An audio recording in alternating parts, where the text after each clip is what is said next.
Hi, my name is Toxie and I'm the president of Evergreen Anchor Capital. We're continuing our video series titled My Not So Crazy Mortgage, a series of videos to help prepare you towards getting your next mortgage loan. The things that we teach here will, if followed, will help you get the best loan options with the best interest rates and give you the smoothest loan process possible when you are getting your mortgage. Last week we talked about tax returns and how they affect your mortgage. Well, some questions arose out of that, and basically it was, what do we do if we owe taxes after we file our tax returns?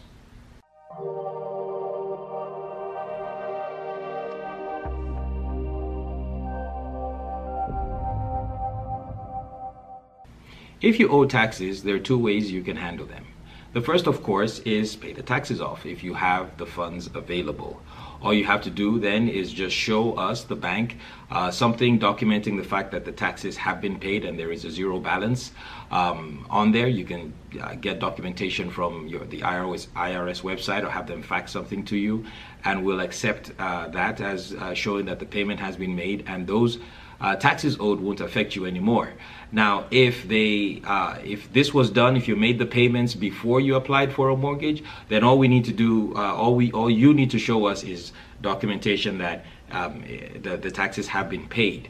If, however, it's during the mortgage process that that happens, you will also need to show where the funds came from which you did make that payment, because the bank always wants to be sure that you didn't have to borrow additional funds that we're not aware of in order to make those payments. But paying off the tax returns, of course, will eradicate any negative effect that owing taxes would have on you.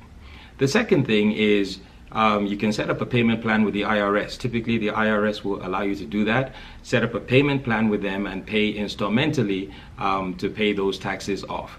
If you go that route, basically you just need to send us documentation that the IRS has indeed agreed to a payment and installment plan with you.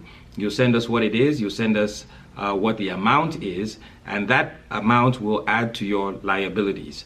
Of course, adding that, whatever that payment amount may be, $200 a month, $250, whatever it is, adding that to your liabilities will indeed increase your debt to income ratio, which may lower how much you're able to borrow in total, but it won't stop you from getting a mortgage. So once you set up that payment arrangement with the IRS, then all we need to see is that you've made at least one payment on that plan. Once you can document the payment amount and the fact that you have made one payment on that plan, you're good to go and your mortgage loan can proceed as normal.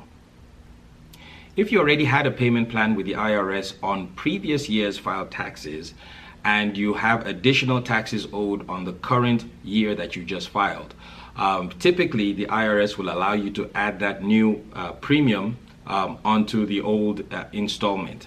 And so you would add whatever you owe now to the old amount, combine them together and come up with a new revised installment agreement with potentially a new payment showing. That may not be the case, but I mean the IRS will work on that with you. And if there is indeed an increased payment, we'll just need to see the new arrangement showing that the new taxes owed have been added to the installment agreement, what your new payment is, which of course we will add to your liabilities, which again will increase your debt to income ratio. And then we need again to see that you've made at least one payment on the new installment agreement. And once we do that, your loan again can proceed as normal. Now, what if you have a tax lien? Tax liens definitely have to be addressed, otherwise it will prohibit you from being able to get a mortgage loan. Now, similar to the other examples that we gave, if you do indeed have a tax lien that shows up on your credit report, you have to address them by either paying them off completely, but being the fact that they're a tax lien, you probably aren't able to do that, which is why they were a tax lien in the first place. But if you can't pay them off, you can indeed set up a payment arrangement with the IRS as well. Similar to the previous example again, once you set up that payment arrangement, you have to send us documentation of this existing arrangement with the IRS that they have approved it.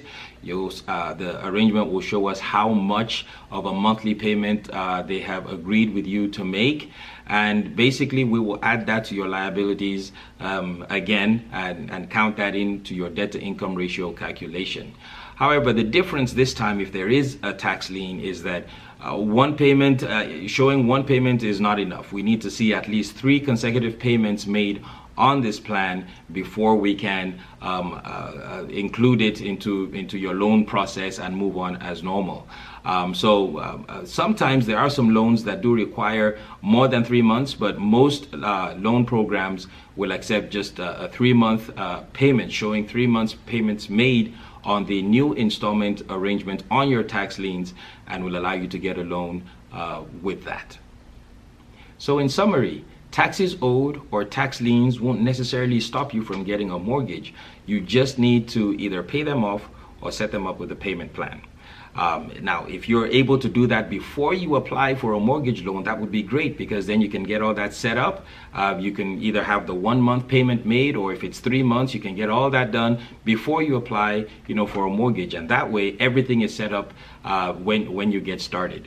Now, doing all this, as we say all the time, will help you prepare you for getting that best type of mortgage with the best interest rates and give you the smoothest loan process possible.